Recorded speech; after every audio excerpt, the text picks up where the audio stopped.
Okay, guys, welcome to the pre-market overview, July 24th. Happy Friday to everyone. Hope you've had a good week in the markets. So just to say, for those that might not know, my name's Becky. You can email me, becky@tradewithufos.com, if you have any questions about anything I cover today. We say this a lot in the Tradewith channel, that the support team, being a team, are often quicker at responding. So normally we would say direct your inquiries to them, support@tradewithufos.com, but of course you can email me too. So just to say, what we're going to do today is go over our newsletter. You'll see as we go what we go through. For those of you that want to subscribe to get that newsletter sent to you every day so that you have the document that I go through, just email us newsletter@tradewithufos.com and we will get that sent to you on a daily basis. So that's what our pre-market overview is about. We go through the newsletter, which looks at 4 of the major markets in the world, and we use probabilities, statistics, and technology to give us an idea of what we might expect. And then we do the pre-market overview, 15-20 minutes, where I'll explain sort of the concepts behind these things for those that need a little bit more explanation. Okay, so a couple of reminders, and then we'll do the disclaimers and crack on. So today being a Friday, we have options at 9 a.m. Eastern and then futures at 1 p.m. Eastern. You'll see on Tuesdays and Thursdays, we have stocks and investing sessions at 9 a.m. and 1 p.m. Eastern respectively. And over the weekend, we do sharpening sessions. They're normally at 9 a.m., but check that. Sometimes the times change for sharpening. That's going to be where you can just bring your questions. If there are concepts or topics or theory that you want to go over, bring your questions, bring them to us. We also have psychology sessions as well on sharpening, so to help us get good at controlling what's between our ears. The next upcoming courses that we have, Futures starts tomorrow. That will be with Jose. So July 25th to the 31st, 10:30 a.m. Eastern. That will be the next upcoming course that we have. Otherwise, stocks, psychology, and trading plans are the upcoming classes. So you can check out those dates whilst I read the disclaimers, and then we'll get into the overview. So the following videos, clips, demonstrations are for educational and instructional purposes only. Tradewith provides these videos purely for the purpose of demonstrating a method of using the product. Users understand that all the content used in the video is purely for demonstration purposes only and is not a guide and does not provide any indication or prediction of actual results. As a user, you understand and agree that hypothetical results obtained through the demonstration do not indicate in any way the results you may receive on using our products. Let's click there. There you go. The following presentation is for educational purposes only. All the symbols and trading ideas discussed are for demonstrating and are not recommendations. Active options and futures trading carries a high degree of risk and may not be suitable for all traders. Past historical trading performance of real or simulated trading does not guarantee success and may not be indicative of future results. You Can Trade is an online media publication service which provides educational investment content and ideas along with live trading demonstrations and does not provide investment or trading advice, research or recommendations of any kind. Please visit www.youcantrade.com for additional disclosure information. Okay, right, now that we've done that, let's go and have a look at our newsletter. Okay, so this is what comes through every day. And as I said, you'll see we're going through 4 of the major markets in the world. So we're looking at the S&P, obviously one of the major equity indices or indexes. We have oil and gold, both major commodities, and then the euro, which when we're looking at it as the euro versus the US dollar, is the highest traded currency pair in the world. In fact, the US dollar just by itself is responsible for 80% of transactions worldwide every single day. So we've covered a lot of what's going on out there in the markets. We're going to look at a daily chart for each of these markets. Obviously, different things happen on different time frames, but the daily should fall within what most people look at. Again, not everybody, but whether you're a long-term trader or a short-term trader, often the daily will factor in somewhere. Now, for each of these markets, we're going to be looking at climate. Climate tells us in what direction is this market moving? What's the trend, basically? What are the probabilities associated with that as well? That comes under climate. And then we have propagating. So propagating tells us how long these markets averagely move in that direction for. So it gives us a statistical probability as to how many candles we can expect that movement to go for. That's what we see here on the right-hand side, is what the average movement is to either the upside or the downside, depending on what climate we have. And then on the left-hand side, we see how many candles we are so far into that move. So we look at those things. We use the Auto Climate app to give us these numbers. I'll show you that on a chart in a minute. We then look at UFOs. UFO stands for unfilled orders. So it means where we expect there to be buy orders that could push price upwards or sell orders that push price downwards. And we're looking at our Auto UFO app to help us find those on a chart and therefore be more specific on our entries if we want to trade them. We're also going to come down and look at volatility per market. Volatility, I'll just explain it now actually, and then I'll come back to it a bit later. Volatility means how fast we expect these markets to move or how far we expect these markets to move. The volatility figures that we use, our current implied volatility, comes from the options of these markets. So basically, it's professional traders that are trading the options of these markets, and what they're willing to buy and sell the option for. Inherent in that is the risk they're willing to take based on how fast they think price will move. So in effect, these current implied volatility numbers reflect to us what professional traders think in terms of the volatility or the movement to be expected. So we see in this column, everything is done as a percentage, which tells us what percentage movement we could expect based on professional traders' opinion, up or down within 1 year. All these numbers are annualized. So I'll come back to that a bit later and we'll go through it market by market. So let's start, lot to go through. We're going to look at the S&P. We're looking at the $ SPX.X for our symbol here. So let's take a look. Okay, so I'm just going to move the chart a little bit there so we see what we need to see. So we have the Auto Climate app on the bottom here. The Auto Climate app gives us an idea of what direction the trend is, what direction the market is going in, and also probabilities associated with that. It shows us that in one of three things.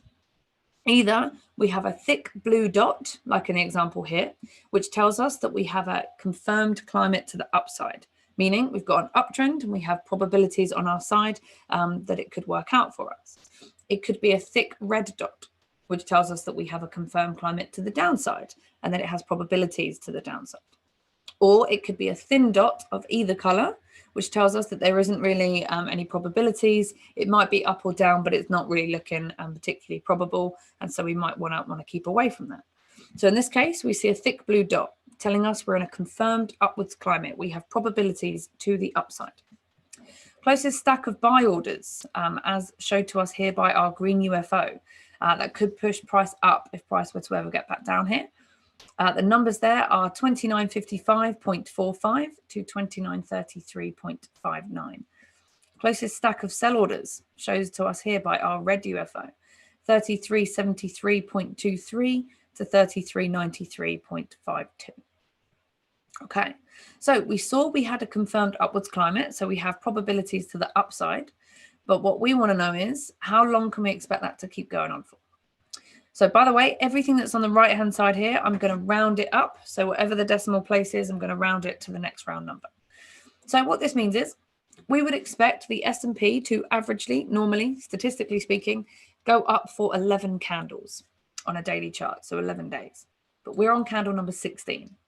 There you go. Hold on. There you go. 16, which means we are extended past what is normal for this market. That's not to say that things outside of the norm can't happen. Of course, we live in a world, especially now, where unexpected things are happening. Of course, sometimes things go out of probabilities. It's just all about putting odds in our favor. So yes, we have a confirmed upwards climate and therefore probabilities to the upside, but we lack probability that it's likely to continue. Think about it like anything. The more you pull an elastic band, the more likely it is to come back on itself, and the less likely it is to keep allowing you to pull it. So same thing here with these markets. If we've gone past what is statistically average, we lose probability every day that it's going to keep doing that. Okay. So like we said, coming down to volatility, what can we expect in terms of movement on the S&P? We use VIX.X. That's the symbol that we use to get these numbers. And what we see here is that based on a professional options trader's opinion, we would expect the S&P to go up or down in 1 year by 26.8%, which means in 1 day, if we reverse engineer this, we could expect a movement on the S&P up or down of 54.63 points. In 1 week, we would expect a movement up or down of 120.25 points. And in a month, we would expect a movement up or down of 250.33 points. Okay, so moving on to the next market, we're going to look at oil. We're looking at CL there. That is the continuous futures contract for oil. So let's take a look.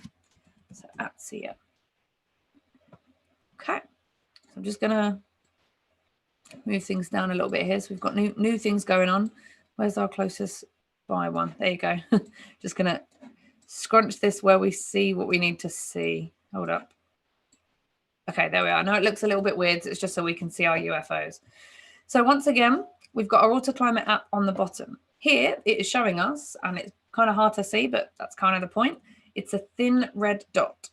Now, being thin of either color means that we lack probabilities. So normally that tells us we might want to keep away from stuff, but obviously we look at other things as well. Closest stack of buy orders that we would expect to push price upwards are all the way down here at 26.03 to 25.52. And you'll see there it's just on top of another one. We've got two nestled together there.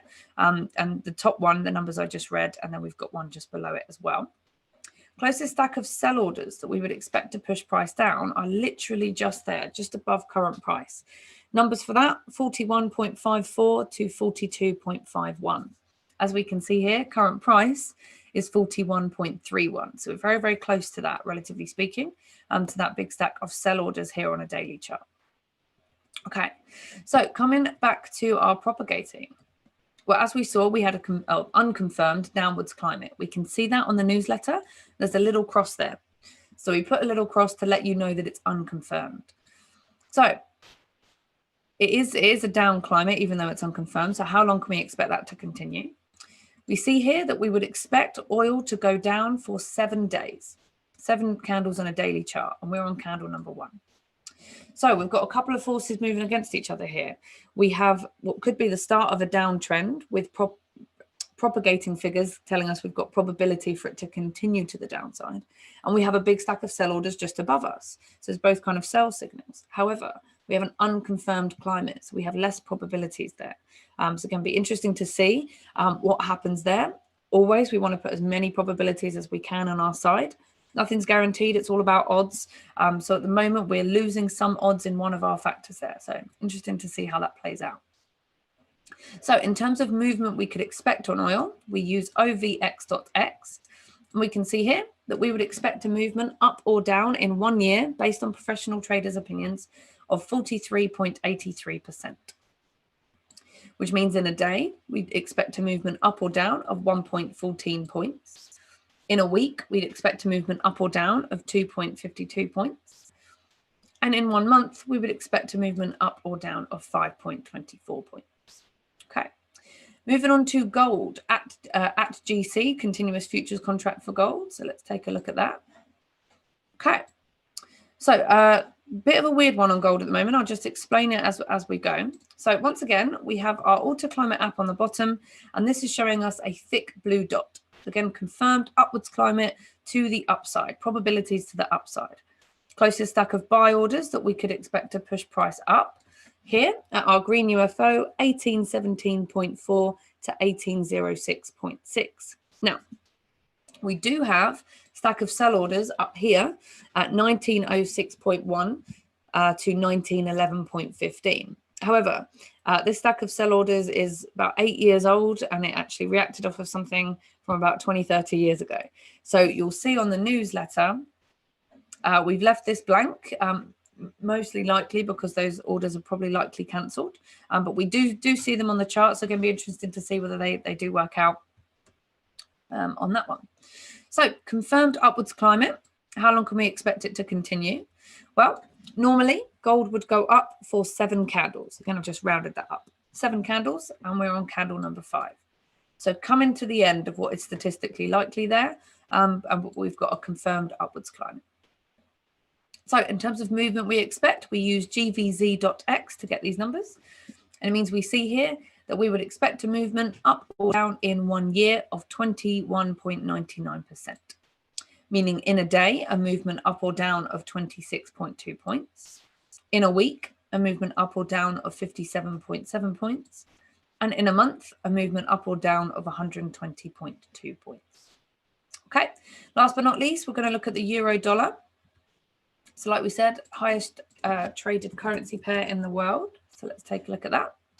Again, I'm just going to move the chart here so we see what we need to see. So we have a confirmed upwards climate again. Thick blue dot shown to us by the AutoClimate app, confirmed upwards climate. Now, as we can see, we have multiple stacks of buy orders on top of each other, all there with orders that are likely to be from large market players that could push price up. In fact, we see some of them have already done what we expect them to do. Here, price came in, hit this green UFO, went up, came back, hit the UFO, went up, created a new UFO, went up, came back, went up. That's what we expect buy orders to do, is push price upwards. Now, the top one, the closest one, is 1.1449 to 1.1402. Closest stack of sell orders just up here, 1.1740 to 1.1816. Just rounded that to the pip it needs to be. So we have a confirmed upwards climate. How long can we expect it to go up for? So remember I said sometimes things fall out of probabilities. We see that very much here. So normally the euro US dollar would go up for 4 days. It often actually goes up for 4 days, down for 4 days, up for 4 days, down for 4 days. That's the usual pattern that we see. However, we are on candle number 15 of the market going up, meaning that we are quite far, nearly 4 times overextended as to what is likely for this market, what is statistically probable. So we have a confirmed upwards climate. We have a bunch of buy orders below us, big stacks of buy orders, one after the other. However, the further we keep going up, the less likely we are to keep going up, because the further we go past what's statistically likely, the less and less probabilities we have. So bear that in mind. Okay, so in terms of movement on the euro, we look at EVZ.X or EVC.X, and we see that we would expect a movement up or down in 1 year of 7.21%, which means a movement up or down in 1 day of 53 pips, a movement up or down in 1 week of 116 pips, and a movement up or down in 1 month of 241 pips. So what these volatility numbers tell us is how fast we expect markets to move, or how far we expect them to move in given periods of time. The climate gives us an idea of in which direction we're likely to see it move, and the nearest UFOs give us an idea of where price might be likely to turn based on orders that could move price. Okay, so coming down to the news that we have this week. Now, normally, you guys might have they've been following us before. You'll see that we use www.fxstreet.com/economic-calendar. And what we normally do is we filter the economic calendar to show us US markets and high impact reports. So news and reports that are expected to have a high impact on the markets. However, this week there was no expected high impact news. It's quite rare for that to happen, but there was none this week. So we could have shown you a blank one, but instead we are showing you medium impact. So you still have some news that's likely to have a little bit of impact, but obviously not as much as if it was high impact news. So obviously Tuesday, Wednesday and Thursday have already happened. We can tell that because in this actual column for Monday, Tuesday and Wednesday, Tuesday, Wednesday and Thursday, we have data filled in there. We have numbers because the data's come out, so we know what it is. For today, data hasn't come out yet, so it's still blank. So on the left-hand side, let me just get rid of these before I highlight this. On the left-hand side, we can see the time of day that we expect these news items to come out. So it's 3 of them today at 8:45 a.m. Eastern. That's market manufacturing, market services, market PMI composite. Anyway, and 9 a.m. New home sales as well. So bear in mind, news is an indirect force in the market, meaning the most direct force we have to move price up or down are buy orders or sell orders. That's it. That's why we use our UFOs and our climate to figure out where these orders could be. However, of course, sometimes news, reports, other indirect forces as well, technical factors, bring new orders to the markets. So we do need to be aware of it, but just be aware that it's not as direct as the actual orders themselves, but they can be used together. Okay, so a couple of reminders. If you're not already part of the fun, joining us on our sessions each day where we do futures, options, investing, stocks, sharpening sessions, psychology sessions, support, you can join us, www.tradictive.com/youcantrade. You've got a couple of weeks to check us out. 14 days where you can use us for free, see if you like it, go from there if you do. The next, this is not right. The next course is tomorrow, the futures course. I think maybe the trading plans is after that. Maybe it's because it's too close to today. But anyway, you can go to www.tradictive.com/trading plans live. If that's the next course that we have, or it would be futures live if you want to learn more about the one that starts tomorrow. Either way. So register for any course and you get an additional one for free. So you can go to the website and figure out how you put that together in a way that makes the most sense for you. Again, you can have a look on the schedule as well to see what's upcoming. So that's all from me today. Just a reminder, today being Friday, we have options at 9 a.m, futures at 1 p.m. Eastern, and at 4:15 p.m. Eastern, my colleague Boyan will be coming back to have a look at what did happen in the markets, what went as expected, which of these forces won out, what can we learn from it before we sign off for the week. Otherwise, I hope you guys have a great trading day, great weekend. I'll be back Monday morning. So have a good one, guys. Have fun.